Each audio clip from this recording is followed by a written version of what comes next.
Assalamualaikum warahmatullahi wabarakatuh. Hai semua, apa kabar hari ini? Di video kali ini kita akan membahas surat lamaran dan juga surat pernyataan CPNS PPATK tahun 2023 serta contoh-contoh dokumen lainnya yang akan kita bahas. Nah, agar tidak salah informasi, teman-teman silahkan ditonton video ini sampai selesai, jangan di skip. Kita mulai dari informasi yang pertama. Ini adalah tampilan surat lamaran CPNS untuk PPATK. Oke, pertama-tama yang kita harus isi adalah titik-titik di atas.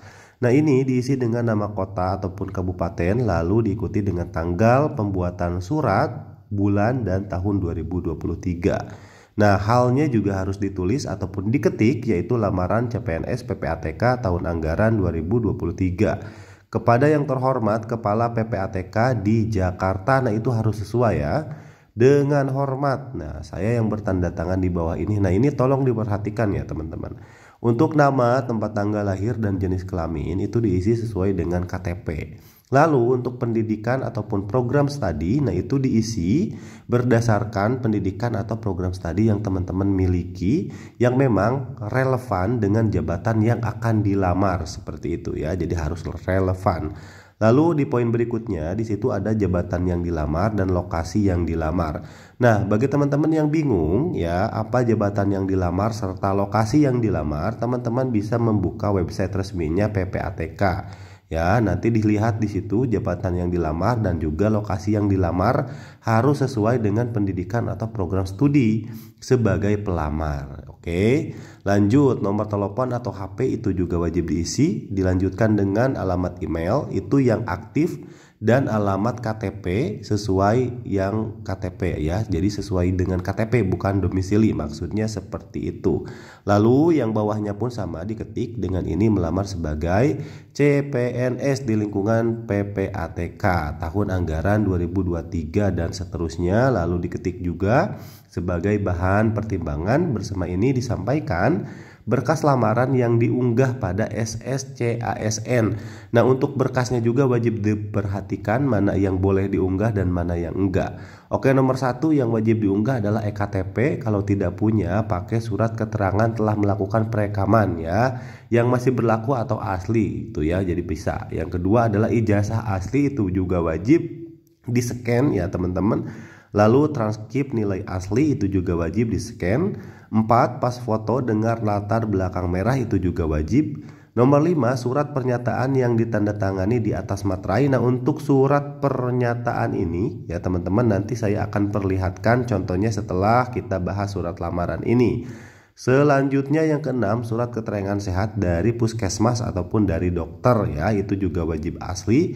Yang ketujuh, surat keterangan dari dokter rumah sakit ataupun puskesmas yang menerangkan jenis dan derajat disabilitas. Nah, nomor 7 ini ya wajib diisi oleh yang pelamar disabilitas.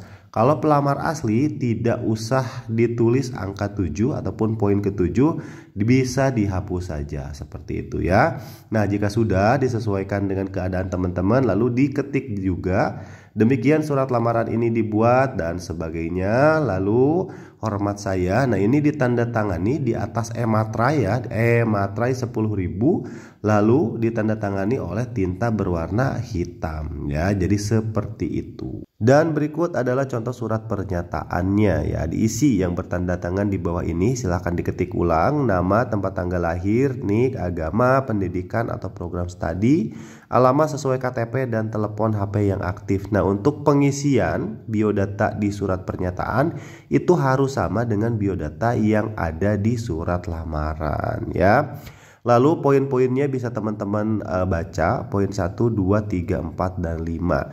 Nah, untuk PPATK sendiri itu ada perbedaan teman-teman. Ini wajib menggunakan materai ya. Materainya bukan e-materai ya. Untuk surat pernyataannya itu bukan e-materai tetapi materai asli sesuai dengan catatannya. Nah, itu kan sudah ada tuh 5 poin ya, surat pernyataan 5 poin, lalu ditulis ya yang bertanda tangan ataupun yang membuat pernyataan.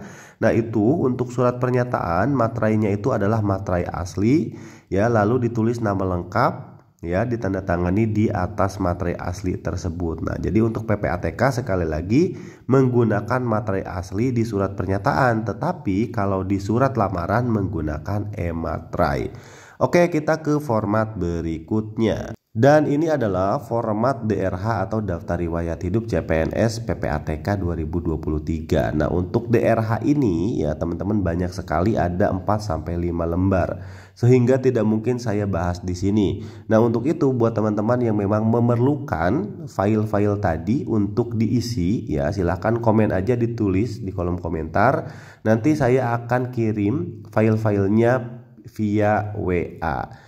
Nah, terima kasih yang sudah menyimak ya. Saya doakan semoga teman-teman lulus. Sampai jumpa.